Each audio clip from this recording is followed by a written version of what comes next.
Day 2 of the 2017 NHL Draft here in Chicago is in the books. And what a day for the United States Hockey League when all is said and done.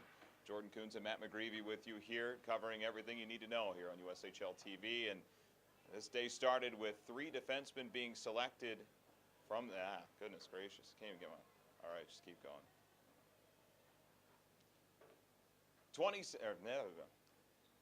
Day 2 of the 2017 NHL Draft is in the books here in Chicago, and what a day for the United States Hockey League when all is said and done. Jordan Coons and Matt McGreevy alongside here, covering everything you need to know here for USHL TV, and it all started with 3 defensemen being picked early on Saturday, but the big winner out of USHL selections, at least early, was the San Jose Sharks, and Matt, that was big for them in terms of picking players out of the USHL. Yeah, and it started early for them because it started on Friday when they selected Josh Norris, but then they start in the second round today. They get Mario Ferraro, who played last season with the Des Moines Buccaneers, and they also get Scott Reedy, played with the National Team Development Program.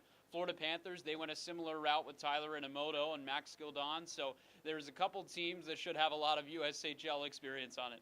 And looking at the San Jose Sharks, they're led by someone, maybe one of the most prolific USHL alumni, and Joe Pavelski, who played for the Waterloo Blackhawks, and showing that the college route certainly works. Round 3, Matt, is where everything went kind of crazy in terms of USHL selections. Seemed like everybody wanted in on the party. What happened? Yeah, well, Jack Bedini went in the 3rd round, and there was questions about how high he was going to go. Jack Bedini really played himself into the draft picture with the Chicago Steel, obviously winning a Clark Cup with them. And then Keith Petruzzelli, who probably stands out best among anyone here at the draft, not only because of his play in Muskegon, but because out of a sea of heads in the media room, he's the only one that stands up. He's a big framed goalie, and the Detroit Red Wings go with him. Jack Bedini, of course, led the postseason in points, so it was important for him to really put forth that showing and show that he can be part of a championship-winning team, and he absolutely played himself into that role. Late in round 6 and 7, we saw a lot more players get picked out of the USHL, some from the National Team Development Program, as well as some college alumni that certainly played really well in their time in the USHL. Yeah, Carson Meyer picked up by the Columbus Blue Jackets. He's from Dublin, Ohio, so he played for the Ohio Blue Jacket AAA program, so they go with him. And then Dennis Smirnov gets picked up by the Colorado Avalanche. Dennis Smirnov was an incredible player for the Fargo Force before going to Penn State, where he played last year. And obviously Penn State had a really good year last year, and he was a big part of that. Well, we see that college is a big part of things, and basically every single player that came out of this league has that in their back pocket. A lot of late picks certainly in that case as well. Cole Gutman of the Dubuque Fighting Saints gets selected by the Tampa Bay Lightning, a true competitor and someone that could definitely help in that respect. But as you mentioned, Carson Meyer, a big pick.